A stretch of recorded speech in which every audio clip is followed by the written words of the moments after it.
வங்கதேசத்தின் மீது மோடியின் பார்வை. இந்துக்கள் என்ன கிள்ளுக்கீரைகளா? நடக்க போகும் அடுத்த அதிரடி. வங்கதேசத்தில் சிறுபான்மை இந்துக்களுக்கு எதிராக தொடர் வன்முறைகள் அரங்கேறி வருகிறது. ஒரு வாரத்திற்குள் இரண்டாவது இந்து இளைஞர் அடித்துக் கொல்லப்பட்ட சம்பவம் உலகம் முழுவதும் உள்ள இந்துக்களை வேதனை அடைய செய்துள்ளது. இந்த நிலையில் இந்திய வெளியுறவுத்துறை செய்தி தொடர்பாளர் ரந்தீர் ஜெய்ஸ்வால் டெல்லியில் அதிமுக்கிய செய்தியாளர் சந்திப்பை நடத்தியுள்ளார். இச்சந்திப்பில் பல வெளியுறவு விவகாரங்கள் குறித்து இந்தியாவின் நிலைப்பாட்டை தெளிவுபடுத்தி இருக்கின்றனர். அமெரிக்கா விசா பிரச்சினை குறித்து பேசிய அவர், விசா வழங்குவது என்பது ஒரு நாட்டின் இறையாண்மைக்கு உட்பட்டது என்றாலும் இது தொடர்பான வருத்தங்களை இந்தியா அமெரிக்கா நாட்டு அதிகாரிகளிடம் எழுப்பியுள்ளது.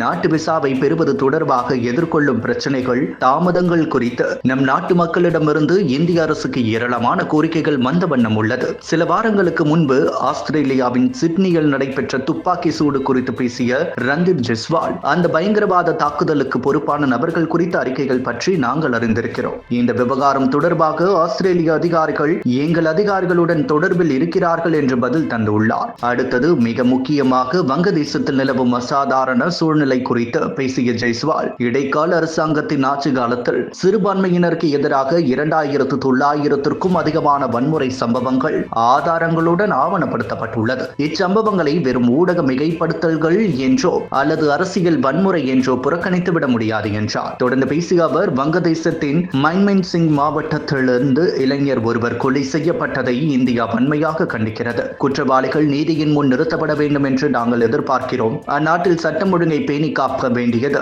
இடைக்கால அரசாங்கத்தின் பொறுப்பு. அங்கு நிலவும் சம்பவங்களை இந்தியா உன்னிப்பாக கண்காணித்து வருகிறது. இந்துக்கள், கிறிஸ்தவர்கள், பௌத்தரர்கள் என சிறுபான்மையினருக்கு எதிராக தொடரும் பகைமை குறித்து இந்தியா ஆழ்ந்த கவலை கொள்கிறது என்று பேசியுள்ளார். பாலஸ்தீனத்திற்காக இந்தியாவிலிருந்து குரல் கொடுத்த பலர் வங்கதேசத்தில் சிறுபான்மை இந்துக்களுக்கு எதிராக நிலவும் அநீதிக்கு எதிராக குரல் கொடுக்க மறுப்பது ஏன்? இதில் ஆச்சரியம் என்னவென்றால், இந்தியாவில் இருக்கும் இந்துக்கள் கூட இது குறித்து விழிப்பாக இல்லாததுதான். அதேபோல் மத்திய அரசு இவ்விவகாரத்தில் தீவிரமாக கண்காணித்து வருகிறது என்று சொல்வது நம்பிக்கை தருகிறது.